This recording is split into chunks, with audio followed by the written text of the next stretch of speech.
नमस्कार, मैं चेतन Pannu motivational life training में आपका स्वागत करता हूं। आज हम बात करते हैं, आज नया साल स्टार्ट होने वाला है और नए साल को आपको और आपके परिवार को बहुत सारी बधाइयाँ हो, क्योंकि नए साल के दिन बहुत सारे लक्ष्य बनने जा रहे हैं और एक लक्ष्य जो अपने प्राप्ति के लिए, अपने जीवन को एक सही दिशा में ले जाने के लिए एक लक्ष्य बनाया जाता है। स्वामी विवेकानंद जी ने भी कहा था, उठो जागो और तब तक मत रुको जब तक कि अपने लक्ष्य की प्राप्ति ना हो। आज हम उन्हीं के बारे में कुछ बात करना चाहते हैं। तो नया साल है और नए साल में आपने भी अपना लक्ष्य शायद तैयार कर लिया होगा, तो हम आज से उनके बारे में ही बात करते हैं। नरेंद्र नाथ दत्त, 1863 में उनका जन्म हुआ कोलकाता के अंदर। बचपन से ही बहुत स्ट्रगल करते थे। क्या थे कि उनको जातिवाद और धर्म में इतना डिस्टर्ब कर दिया था कि वो उस चीज़ को मानते ही नहीं थे। उस चीज़ की जड़ तक पहुंचने के लिए वो बचपन से ही उनके राज सिंहासन लिखा हुआ था, राज सिंहासन को छोड़ दिया और राज सिंहासन से वो सीधे एक ब्रह्मा का रूप धारण किया। एक पुजारी के रूप में रहते थे, पूजा करते थे और गुरुकुल में उनकी विद्या हुई।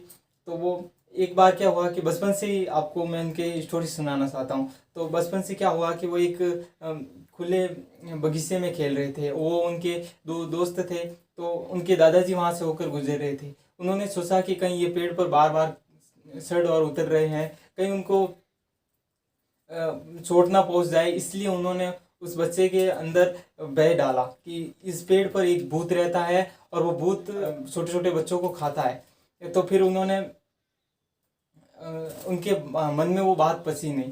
फिर वो रात को उठकर उस पेड़ के नीचे गए और वहाँ पर सारी रात बैठे रहे और उन्होंने सोचा कि कहीं वहाँ पर भूत वूत कुछ नहीं था। अगले दिन उनके फ्रेंड्स ने बताया, फ्रेंड को भी वगैरह बताया कि इस पेड़ दादाजी बस ऐसे ही कह रहे थे कि यहाँ कुछ भूत वूत नहीं रहता है।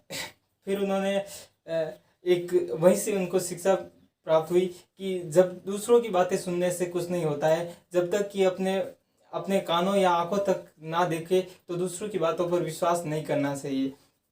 बचपन से ही वो एक पूजा पाठ में लग गए। फिर उनका एक गुरुकुल, एक गुरु का साथ मिला जिनका नाम था रामकृष्ण परमहंस।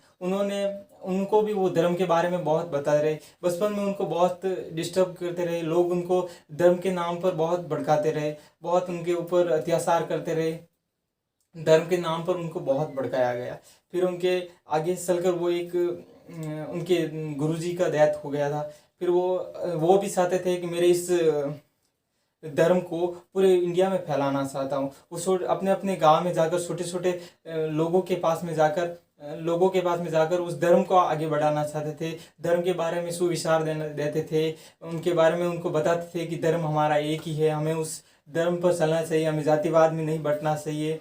ऐसे ऐसे उनको सुनाते थे, पर वो लोग मानने वाले कहाँ थे। बहुत कम लोग उनको मानते थे और कई लोग तो उनको बहुत कम उसके ऊपर हंसते भी थे। तो ऐसा दिन आने वाला, स्वामी जी को ऐसा दिन की ज़रूरत थी कि ऐसा दिन आए हमारी ज़िंदगी में भी कि हम बता सके लोगों को कि जाति धर्म कुछ नहीं है, हमें तो एक ही धर्म है, वो हिंदू धर्म है और हिंदू धर्म से ज़्यादा तो कोई धर्म ही नहीं है। फिर उनका एक अमेरिका से एक मैसेज जो उनके घर तक पहुंचा। फिर उन्होंने सोचा कि मुझे भी इस विश्व धर्म संगठन में जाना चाहिए, जो वर्ल्ड में पूरे वर्ल्ड का छोटे छोटे बड़े बड़े ज्ञानी लोग थे वो आने वाले थे और वहाँ पर उसके धर्म का प्रसार करना था। फिर क्या हुआ, वही बात हो गई। स्वामी जी घर से रवाना हुए, 7-8 समंदर बीच में थे। उस समय गाड़ी वगैरह कुछ थी नहीं, तो उन समंदर पे तैरते नाव का सहारा लेकर सीधे अमेरिका गए। अमेरिका में शिकागो में एक बहुत बड़ा आयोजन होने वाला था, नया नया शहर बना था। तो वहाँ पर बहुत हस्तियाँ आने वाली थी बार बार से, जिनका धर्म के बारे में प्रसार करना था। तो वहाँ पर गए, तो वहाँ पर जाकर उन्होंने देखा कि वहाँ पर तो वो शिकागो में जो आयोजन होने वाला था विश्व धर्म संगठन का, तो वो तो आगे खिसक गया था 4-5 दिन। अब वो वापस इंडिया आते तो भी उनको बहुत तकलीफ पहुँचती। तो वहाँ पर रहे, ऐसे भी करके वहाँ पर रहे, बहुत छोटे खाई, बहुत लोगों ने उनको डिस्टर्ब भी किया, बहुत लोगों ने उनको भड़काया भी कि अगर वो चाहते तो इंडिया आ जाते, लेकिन इंडिया आने से फ़र्क थोड़ा ना पड़ने वाला था। फिर क्या हुआ कि एक सभा में, शिकागो में वो सभा हुई। फिर वहाँ से बड़े बड़े लोगों ने उनका साथ दिया। उनके अंदर भी एक मोटिवेट डाला, एक मोटिवेशन डाला जिसके ज़रिए वो भी आगे बढ़ सके, उनको बता सके कि हाँ इसकी वजह से ही हमारे देश के अंदर या फिर इनकी वजह से यहीं से ही हमारे देश के अंदर हमारे हिंदू धर्म का प्रसारण किया जा सकता है। फिर वो वहाँ पर अपना भाषण दिया। भाषण देते समय उन्होंने पहली बात बोली, sisters and brothers of America. वहाँ पर 2 मिनट के तक वो तालियां बजती रही और उनके बारे में कहने के लिए तो बहुत कुछ है, पर आज बस इतना ही। अपना अपना लक्ष्य बनाओ, लक्ष्य पर ध्यान रखो।